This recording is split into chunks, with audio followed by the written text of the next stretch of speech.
ჩვენ პატრიოტები ვართ და მყარად ვდგავართ თავისუფლების დამცველთა ავანგარდში.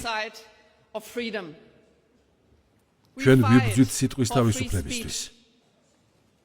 სიტყვის თავისუფლებისთვის, რომელიც ყველა სხვა უფლების ქვაკუთხედია. ვიბრძვით დაცული საზღვრებისთვის, სამართლიანობისა და წესრიგისთვის. ვიბრძვით ჩვენი ბავშვებისა და მომავალი თაობების უსაფრთხოებისთვის. ვიბრძვით სუვერენული ერებისთვის. ვიბრძვით, რათა მოქალაქეები იყვნენ თავისუფალნი თავისუფალ ქვეყნებში.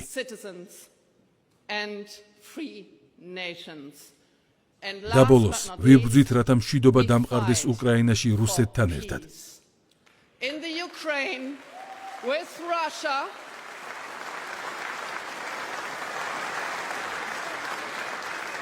ვიბრძვით, რათა გქონდეს თბილი ურთიერთობები ჩვენს მეზობელ სახელმწიფოებთან და ამერიკის შეერთებულ შტატებთან. მოდით, ერთად გავხადოთ ევროპა ისევ დიდებული. ძალიან დიდი მადლობა მასპინძლობისთვის. გამოიწერე და გაიგე ამბები ლიბერალური ცენზურის გარეშე.